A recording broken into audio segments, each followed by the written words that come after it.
कन्यापूजनाचा नवोपक्रम घेतला जातो। आधुनिक नवदुर्गांच्या कार्यकर्तृत्वाचा परिचय शिक्षक व विद्यार्थी करून देतात।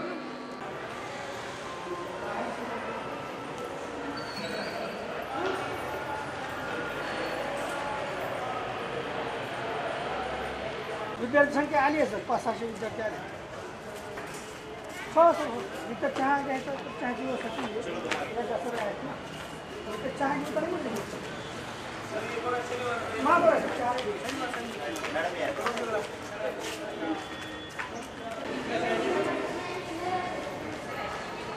फोटो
सर्व नाही परंतु महत्त्वाच्या माहिती आहे।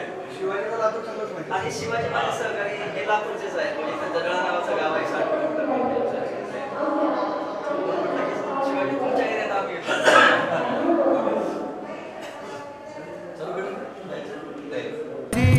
सुस्वागतम सुस्वागतम सुस्वागतम।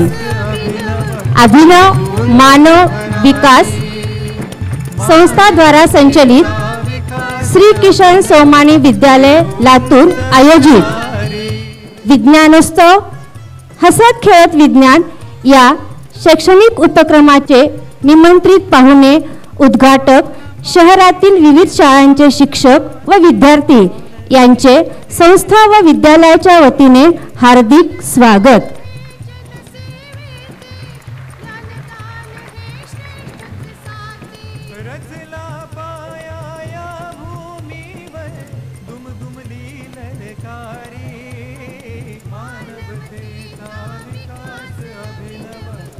ज्ञान विज्ञान व संशोधन यांचा परस्परांशी अन्योन्य संबंध आहे।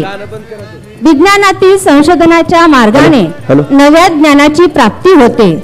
नवे ज्ञान हवे असेल तर संशोधनाच्या साक्षेपाशिवाय अन्य मार्ग उपलब्ध नसतो। यासाठी ज्ञान पिपासू माणसाला निरंतर संशोधन व्रती व संशोधन करण्याची वृत्ती धारण करावी लागते। थॉमस एडिसन यांचे जीवन व विज्ञान संशोधनातील त्यांचे कर्तृत्व अवलोकिले म्हणजे याचा आपल्याला प्रत्यक्ष प्रत्यय येतो। मानवी जीवनात दैनंदिन उपयोगात येणाऱ्या अनेकविध साधनांचा शोध कर्णबधीर असलेल्या एडिसनने लावला। हे ऐकून आपण अक्षरशः आश्चर्यचकित होतो। आज जगभरातील मानवाच्या दैनंदिन जीवनात व उद्योग क्षेत्रात वापरली जाणारी वीज अपरिहार्य असल्याचे दिसून येते। या विजेशिवाय आज आपले पाणही हालत नाही। अशी बहुपयोगी वीज कोणी बरे शोधून काढली हे ठाऊक आहे का आपल्याला? अरे होय, तो तर थॉमस एडिसन आहे. थॉमस एडिसनने जेव्हा विजेचा शोध लावला आणि अंधारात वाटचाल करणाऱ्या जगाला लख प्रकाश दिला, तेव्हा वीज नव्हतीच मुळी. एडिसनला वाटले की आपण एक दिवस विजेचा शोध लावून हे जग प्रकाशमय करू.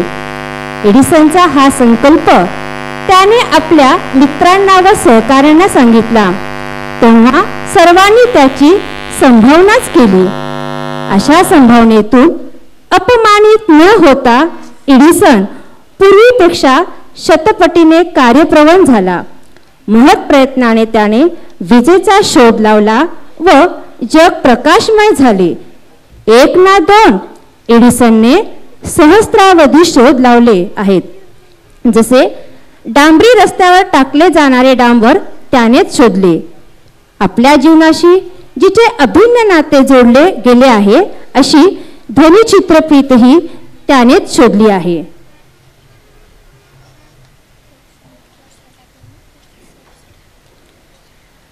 गीत व संगीत हे मानवी जीवनाचे आवश्यक भाग आहे. त्यामुळे विज्ञानाची कास धरुनी या विज्ञान गीताने आजच्या शैक्षणिक उपक्रमाची सुरुवात करण्याची विनंती मी संगीत शिक्षक श्री गणेश पांचाळ सर व विद्यार्थिनींना करते.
धन्यवाद सर.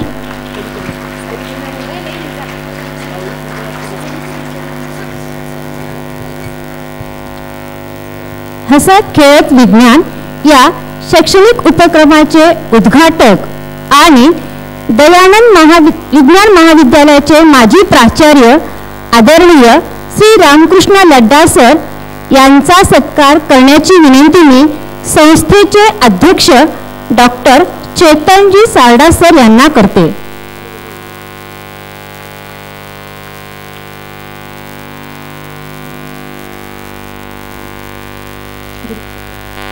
आदरणीय सरांना रौप्य महोत्सवाचे स्मृतिचिन्ह अभयभंग लिखित माझा साक्षात्कारी हृदयरोग हे पुस्तक भेट देऊन सरांचा सत्कार होत आहे.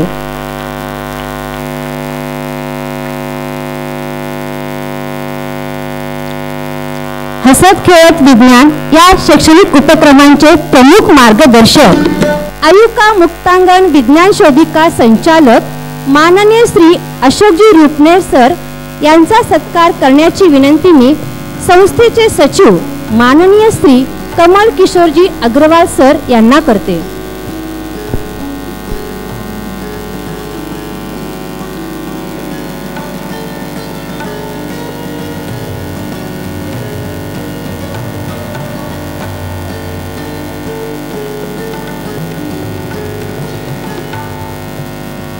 माननीय सरांना रौप्य महोत्सव स्मृतिचिन्ह प्राचार्य शिवाजीराव भोसले लिखित जीवन वेध हे पुस्तक भेट देऊन सत्कार होत आहे.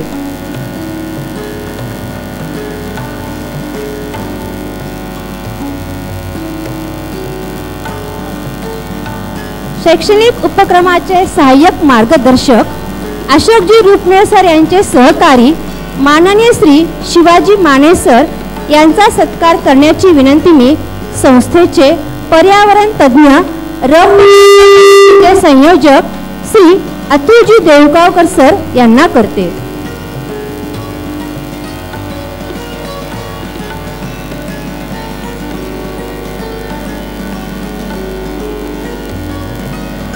माननीय सरांना रौप्य महोत्सवाचे स्मृतिचिन्ह डॉक्टर प्रकाश आमटे लिखित प्रकाश वाटा हे पुस्तक भेट देऊन सरांचा सत्कार होत आहे.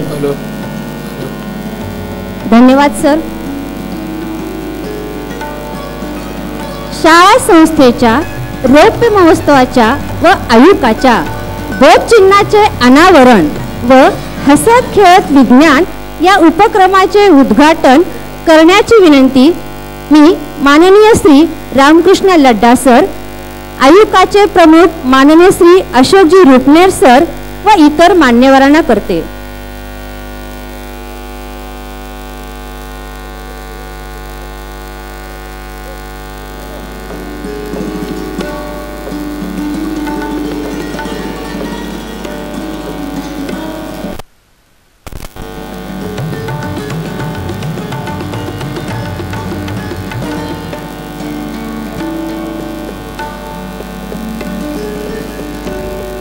मान्यवरांच्या हस्ते शाळा संस्थेच्या रौप्य महोत्सवाच्या आयुकाच्या बोधचिन्हाचे अनावरण होत आहे.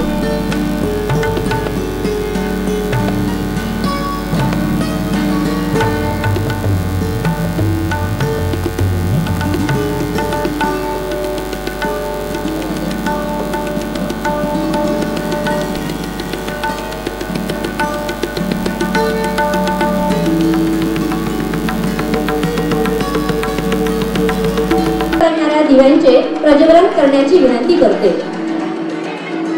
शाश्वत सत्य नित्य नूतन आविष्कार घडविण्यासाठी जो नव्याने प्रकाशमान होतो अशा या दीपाचे प्रज्वलन करून हा विज्ञानोत्सव प्रकाशमान होत आहे.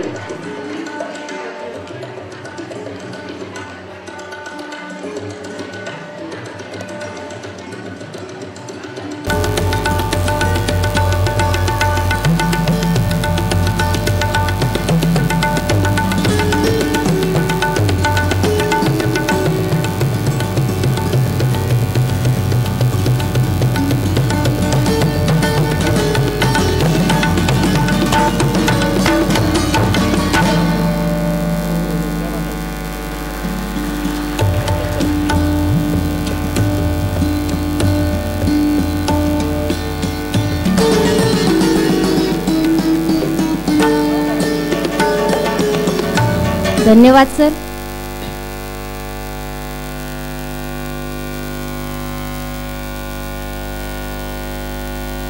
तज्ञ ज्येष्ठ पत्रकार तसेच रौप्य महोत्सव समितीचे संयोजक माननीय श्री अतुलजी देऊळगावकर सर यांना मी कार्यक्रमाचे प्रास्ताविक करण्याची विनंती करते.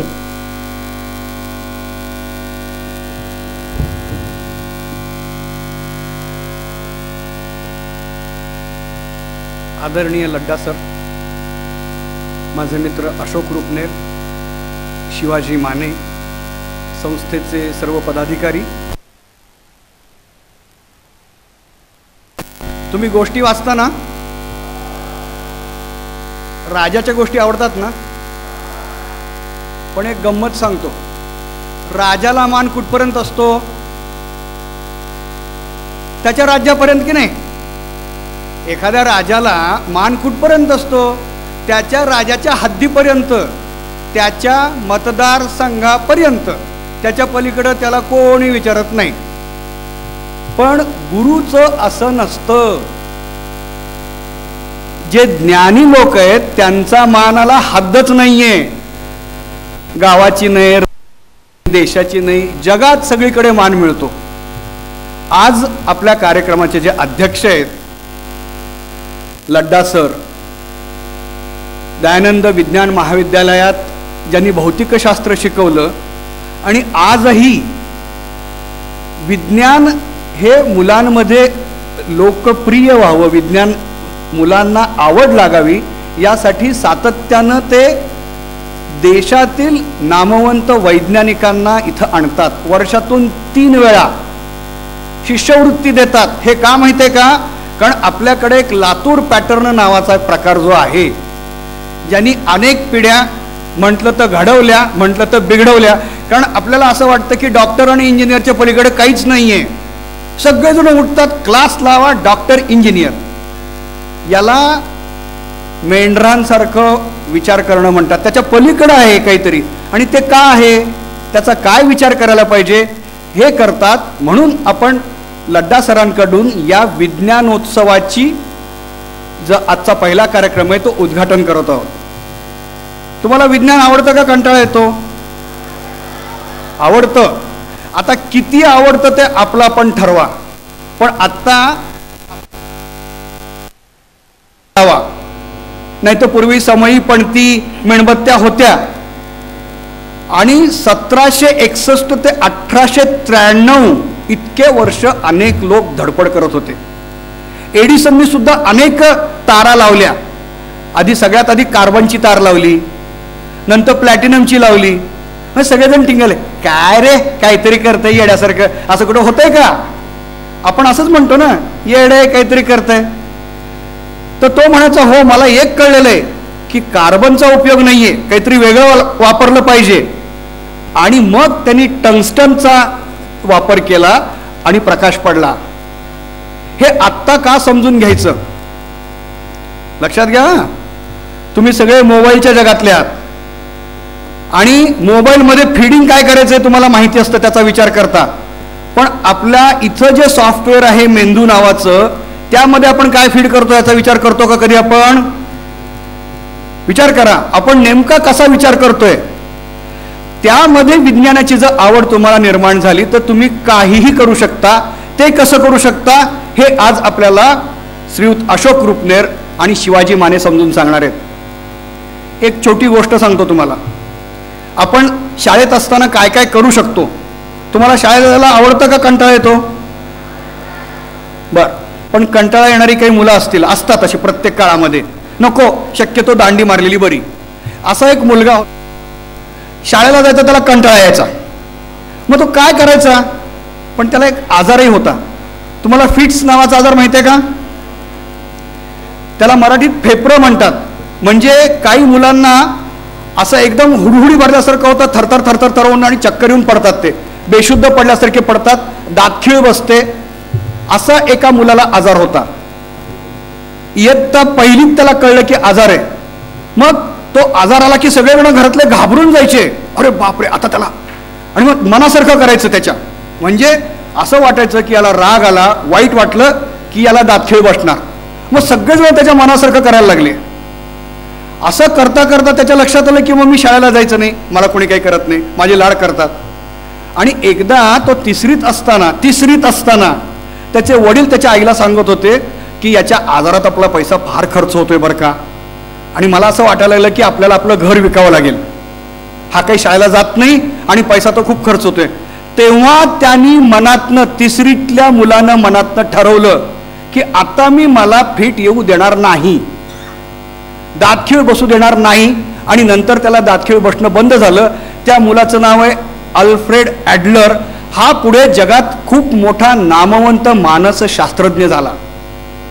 ही क्षमता आपल्यामध्ये जी आहे,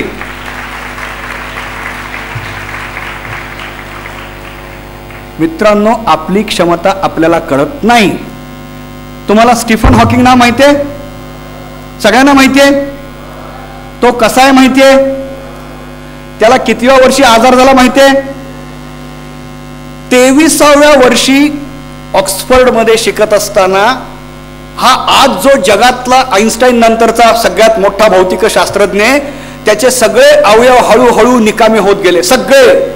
फक्त मेंदू जागा, फक्त मेंदू. आणि गालातल्या स्नायूंची थोडीशी हालचाल होते, ज्याच्यातनं कॉम्प्युटरच्या साह्यानं जगाशी बोलतो. विश्वाचा शोध कधी लागला, कसा लागला, काळाचा इतिहास कसा सुरू झाला, हे सगळं संशोधन स्टीफन हॉकिंग करतो. मला सांगा, ज्याचा फक्त मेंदू चालतो असा माणूस इतकं जगाला थक्क करणारं, जगाच्या उपयोगी पडणारं संशोधन करतो. आपले सगळे अवयव शाबूत आहेत. आपण काय करतो? पाब्लो पिकासो नावाचा खूप मोठा चित्रकार म्हणाला, सगळ्यांना बुद्धी सारखी असते, आपण खर्च करतो. आपण कुठं खर्च करतो? सेल्फी काढण्यात, फेसबुकवर टाकण्यात, सेल्फी काढण्यात, व्हॉट्सअपवर टाकण्यात आपण खर्च करतो. आणि जे मुलं एकाग्र होऊन, अतिशय एकाग्र होऊन विचार करतात, अभ्यास करतात, ते वैज्ञानिक होतात. आता यातली जी 2 उदाहरणं आपल्या समोर आहेत. शिवाजी माने हा लातूर जिल्ह्यातलाच आहे. तसं म्हणाल तर शाळा कॉलेज असं काही फारसं तो शिकला नाही, पण विज्ञान वाहिनीमध्ये जाऊन आणि नंतर आयुकामध्ये जाऊन तो जे विज्ञान शिकलाय ते कित्येक प्राध्यापक शिक्षकांना सुद्धा सोप्या भाषेत समजवता येणार नाही. इतक्या सोप्या भाषेत आपल्या लातूर जिल्ह्यातला शिवाजी माने सगळ्या भारताला समजून सांगतोय.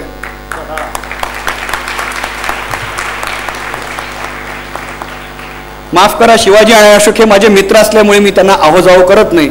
अशोक रुपनेर हा आयुकाच्या विज्ञान शोधिकेचा संचालक आहे. अतिशय गरिबीतून शिक्षण घेऊन पुढे आलेला हा अशोक हा आयुकाचा संचालक झालाय. तो त्याच्या भाषणात सांगेल की किती मोठ्या मोठ्या वैज्ञानिकांचा सहज थेट संपर्क त्याच्याशी झालाय, हे फक्त आणि फक्त विज्ञानाची आवड जोपासल्यानं.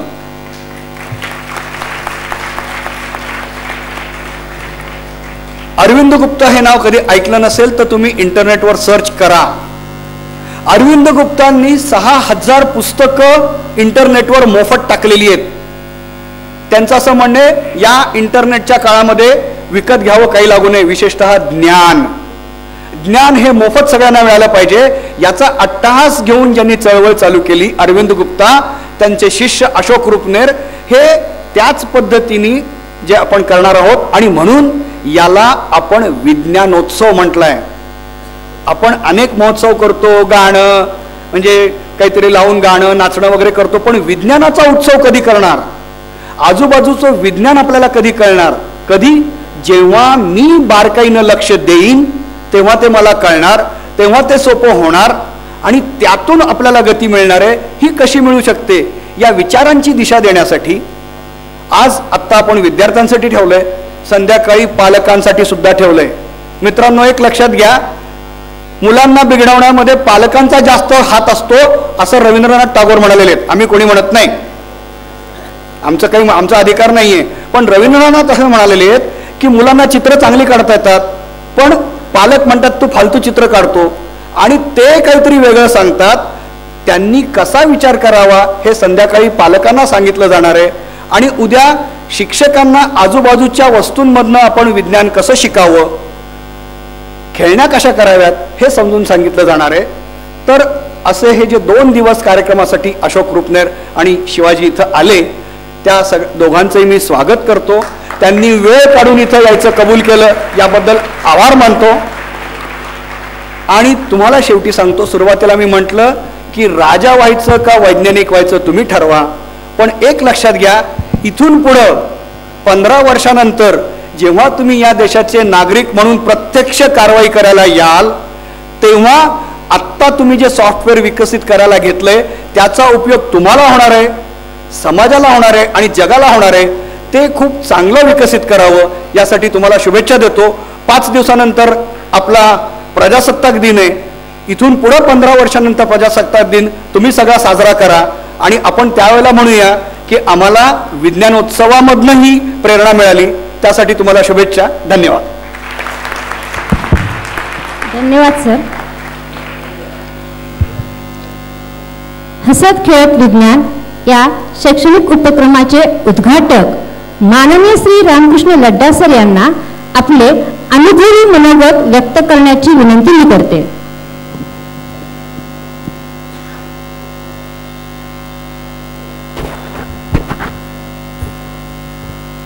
मानव विकास संस्था द्वारा संचालित श्री कृष्ण विद्यालय या संस्थेचे अध्यक्ष चेतनजी सारडा, सचिव कमल किशोरजी अग्रवाल, प्रमुख पाहुणे अशोकजी रूपनेर, त्यांचे सहकारी शिवाजी माने, उपस्थित डॉक्टर जाजू भार्गवजी, या विद्यालयाचे श्री किशन विद्यालय याचे मुख्याध्यापक मिश्राजी आणि पालक अतुलजी, विसरलो मी, माझे विद्यार्थी आहेत.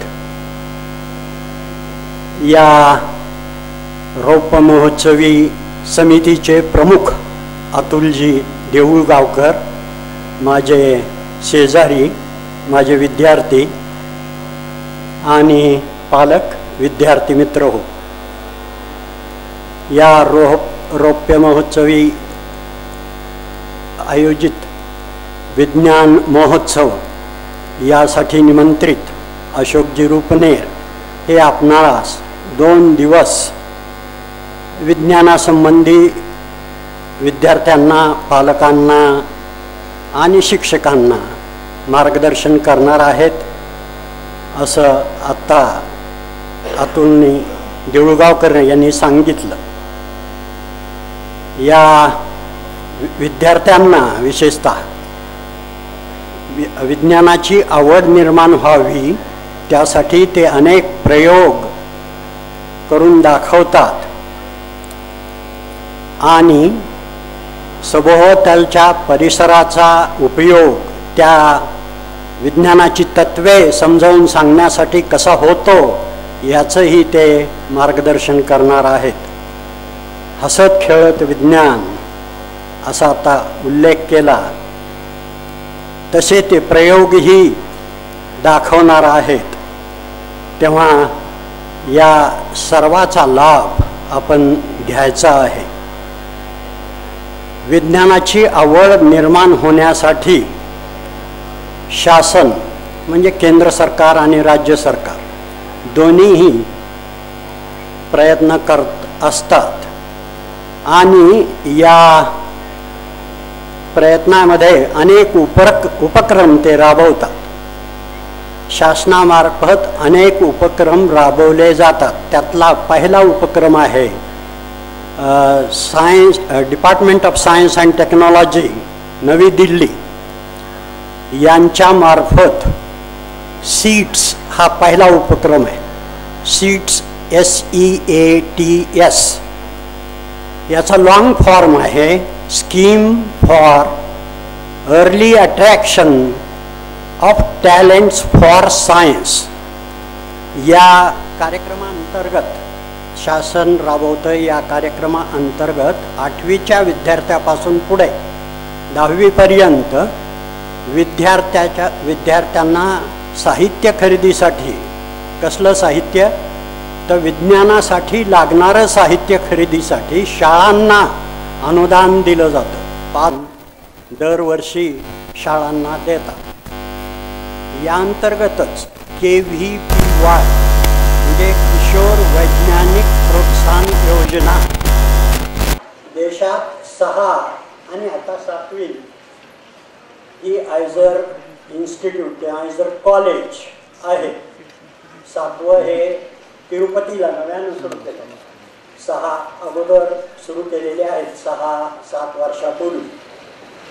या आयझर कॉलेजमध्ये 11वीला परत टेस्ट दिली KVPYची तर तुम्हाला डायरेक्ट प्रवेश मिळतो.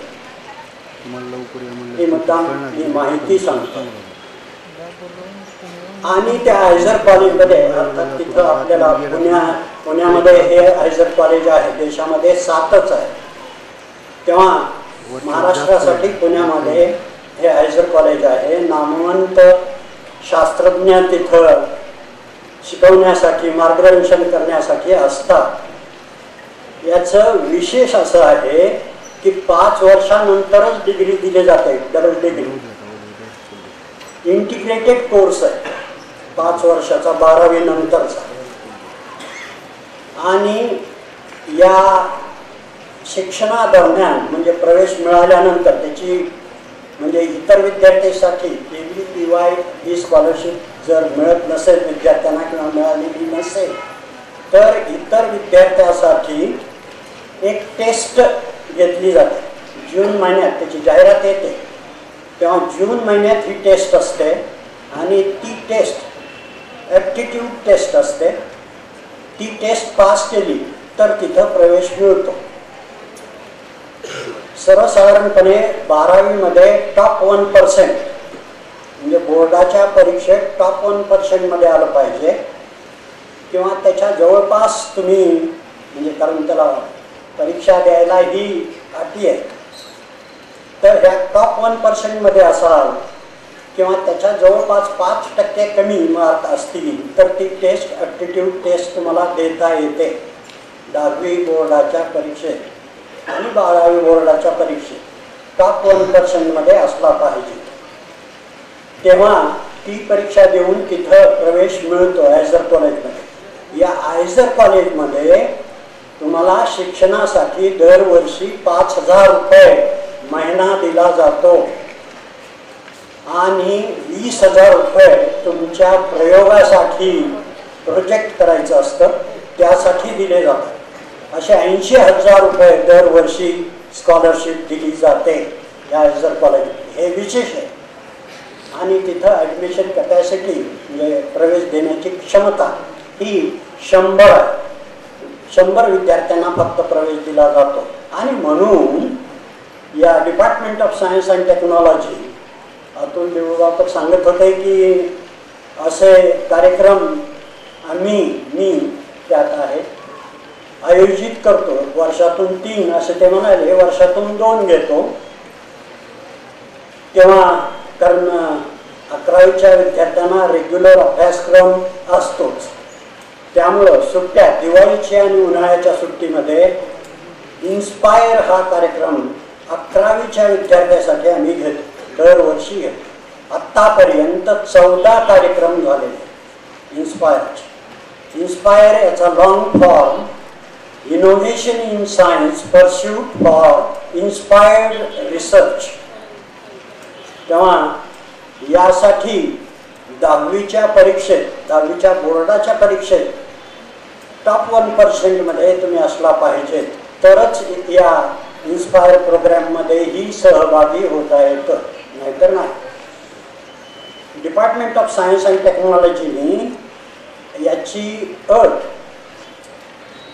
93.2% मार्क 10वीच्या बोर्डामध्ये ते 3 वर्षापूर्वी ठरवलेली. आता ते पर्सेंटेज आणखीन वाढलेलं आहे.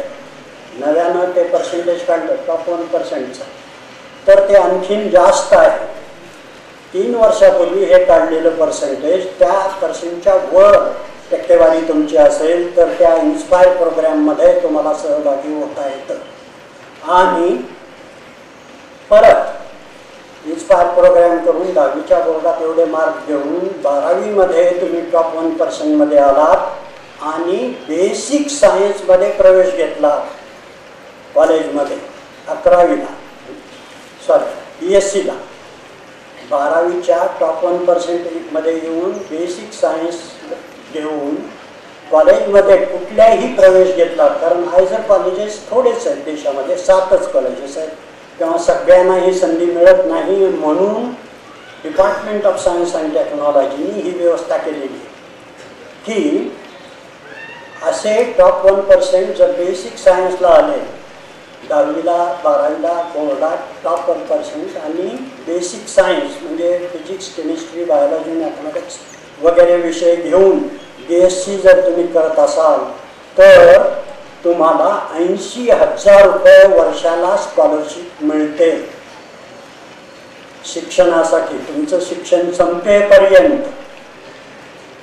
अतुल सांगत होते की इंजिनिअरिंग मेडिकल याशिवाय दुसरं काही नाही, तेव्हा म्हणून ही शासनानं सोय केलेली, हा एक त्यांचा उपक्रम आहे. सी त्याला नाव दिलेलं आहे, स्कीम फॉर हायर एज्युकेशन. तेव्हा 80,000 रुपये स्कॉलरशिप घेऊन तुमचं शिक्षण संपेपर्यंत तुम्हाला ती स्कॉलरशिप मिळावी यासाठी हा इन्स्पायर कार्यक्रम. आणि या इन्स्पायर 14 कार्यक्रमामुळे याच सभागृहात आम्ही ते कार्यक्रम घेतो. दयानंद विज्ञान महाविद्यालयामार्फत म्हणजे त्यांच्या विद्यमाने आम्ही तो कार्यक्रम आयोजित करतो. आणि अशा या कार्यक्रमामुळे आत्तापर्यंत दयानंद विज्ञान महाविद्यालयामध्ये 32 विद्यार्थी बेसिक सायन्स घेऊन BScला प्रवेश घेतलेले आत्तापर्यंतचे आहेत या 4-5 वर्षात. त्यांना सगळ्यांना 80,000 रुपये स्कॉलरशिप मिळते. हा या कार्यक्रमाचा म्हणजे दरवर्षी 3, 4, 4, 5 असे विद्यार्थी या बेसिक सायन्सला टॉप 1% असल्यावर इंजिनिअरिंग मेडिकल इकडे जायचा ओढा असतो जनरली, पण या स्कॉलरशिपमुळं या इन्स्पायर कार्यक्रमामुळं असे 32 विद्यार्थी आता महाविद्यालयातून शिक्षण घेत आहेत. 3rd इयरला आहेत, 2nd इयरला आहेत. यावर्षी BSc 1st इयरला असलेले 5 विद्यार्थी आहेत आणि BSc करून इथून पुढे MSc करण्यासाठी बाहेर गेलेले असेही विद्यार्थी आहेत. असे एकूण 32 विद्यार्थी आतापर्यंत यामध्ये सहभागी झालेले आहेत. तेव्हा अशा प्रकारचे हे कार्यक्रम शासनामार्फत राबवले जातात. त्यासाठी प्रोत्साहन दिलं जातं की विद्यार्थ्यांना विज्ञानाची आवड निर्माण व्हावी आणि विज्ञानामध्ये प्रगती व्हावी यासाठी, आणि विज्ञानाची ही ज्ञानगंगा खळखळ वाहत राहावी यासाठी अनेक प्रयत्न शासनाकडून केले जातात. त्याचाच एक भाग म्हणून या सर्व शिक्षा अभियान शासनाने सुरू केलेलं आहे. तेव्हा त्या धर्तीवरच उच्च शिक्षा अभियान सुरू करण्याचं ठरवलेलं आहे आणि त्याप्रमाणे ते त्यासाठी मदत करत आहे. कारण उच्च शिक्षणाचं प्रमाण हे 16%च आहे आपल्या देशामध्ये. उच्च शिक्षण म्हणजे 12वी नंतरचं शिक्षण हे फक्त 16% आणि त्यामुळं याला प्रोत्साहन मिळावं म्हणून या स्कॉलरशिप वेगवेगळे म्हणजे अर्थसहाय्य वेगवेगळ्या प्रोजेक्टसाठी वेगवेगळ्या कार्यक्रमासाठी दिले जातात. तेव्हा या 16%चं त्यांचं उद्दिष्ट 25% उच्च शिक्षणामध्ये विद्यार्थी यावेत, उच्च शिक्षणामध्ये शिक्षण घ्यावं असं शासनाला अपेक्षित आहे. कारण बाहेरच्या देशामध्ये 25 ते 27% हे उच्च शिक्षणाचं प्रमाण आहे. आपल्या देशात ते 16% आहे. तेव्हा ती त्यात वाढ व्हावी यासाठी प्रयत्न चालू आहेत. आणि म्हणूनच प्राचीन किंवा अर्वाचीन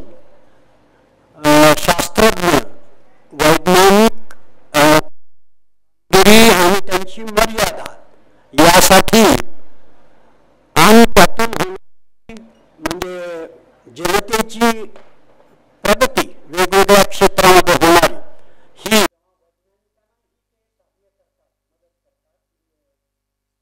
अशा संस्था आहेत ज्यामधून या स्कॉलरशिपची व्यवस्था केलेली आहे की विद्यार्थ्यांनी पुढे शिक्षण घेऊन MSc नंतर रिसर्च करावं.